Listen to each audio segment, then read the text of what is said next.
O tema do trabalho é o macartismo e as perseguições políticas nos Estados Unidos na Guerra Fria. E eu vou falar um pouco sobre como esse fenômeno foi inserido no contexto da Guerra Fria, explicar um pouco sobre os principais nomes e como ele ocorreu. Final da década de 40, início da Guerra Fria, e Estados Unidos, que era capitalista, e a União Soviética, que era socialista, eles travaram uma guerra geopolítica, uma tensão geopolítica.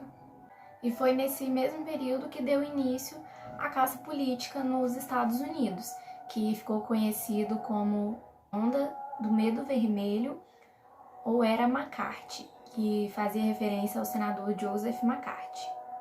Macartismo foi o nome dado a um dos períodos que, considerado por especialistas, um dos períodos de maior repressão política nos Estados Unidos.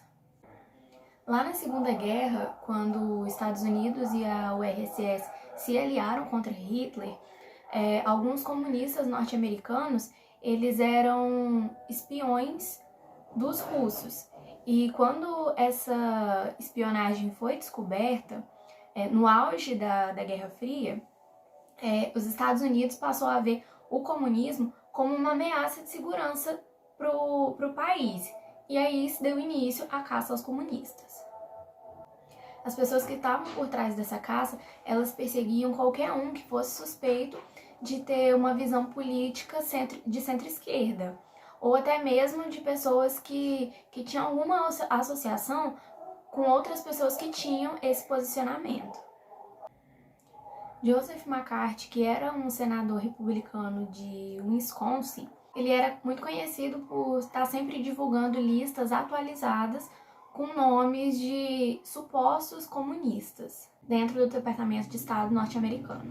E juntamente a ele, por mais de uma década, os líderes políticos americanos, eles respeitaram as liberdades democráticas e as opiniões públicas da população, alegando ser uma proteção, uma forma de proteção. A caça aos comunistas, ela funcionava da seguinte forma: as pessoas eram convocadas diante do governo e mesmo elas não tendo cometido nenhum crime e nem terem sido indiciadas por essas pessoas eram questionadas diversas vezes sobre as suas visões políticas. Eram acusadas de deslealdade e eram forçadas a incriminar amigos e companheiros.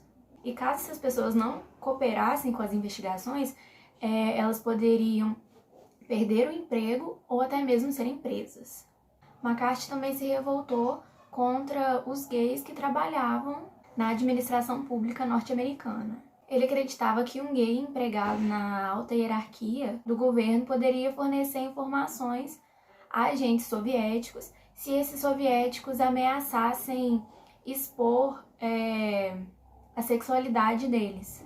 John Edgar Hoover, ele era diretor do FBI, ele usou os recursos que ele tinha na agência para poder caçar esses possíveis comunistas e tirar eles de qualquer posição que eles exercessem, que eles tivessem influência dentro da sociedade norte-americana. E os critérios que ele usou para poder investigar os funcionários federais tomou uma proporção muito grande que acabou se espalhando pelo país, chegando até mesmo em Hollywood, nas universidades, em fábricas de automóveis, em setores públicos e privados. E as pessoas que trabalhavam nesses locais, elas foram submetidas a testes políticos, tanto homens quanto mulheres. Os professores eram aqueles que eram vistos como quem exerciam uma atividade perigosa, assim, porque eram eles que doutrinavam as mais novas gerações norte-americanas.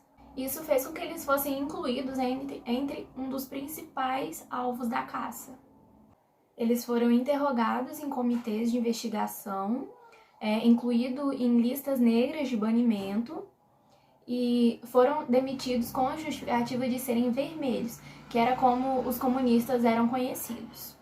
As pessoas, elas não podiam ter arte moderna pendurada nas paredes de casa, não podiam fazer parte de de grupos multirraciais não podiam ser contra o uso de armas nucleares, que para o governo essas pessoas eram comunistas. Um outro nome importante da época foi Walter Winchell, que ele era um comunicador norte-americano e era o braço midiático de Joseph McCarthy. E foi ele o autor da frase América, ame-a ou deixa, que ela foi feita especialmente para poder apoiar as decisões do senador McCarthy, apoiar as decisões que ele tomava, defender as iniciativas do senador. McCarthy virou presidente do subcomitê permanente de investigações do Senado norte-americano em 1953. E a partir daí ele foi ficando cada vez mais imprudente com as suas ações. E foi uma investigação que ele fez contra o exército que virou a opinião pública contra ele, fazendo ele perder o poder que ele tinha. Ele foi censurado e a censura naquela época era um pouco diferente do que a gente vê hoje.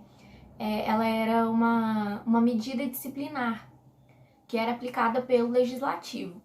E em decorrência dessa censura, o Senado norte-americano ele reconheceu que todas essas denúncias que ele fazia contra esses supostos comunistas eram todas fraudulentas e mentirosas. Menos de 3 anos depois dessa queda de poder, McCarthy faleceu devido a problemas de saúde, já que ele era alcoólatra e fazia uso de morfina e de heroína. E o macartismo também chegou ao fim, depois de arruinar a vida de milhares de pessoas e reduzir de uma forma drástica a diversidade política nos Estados Unidos.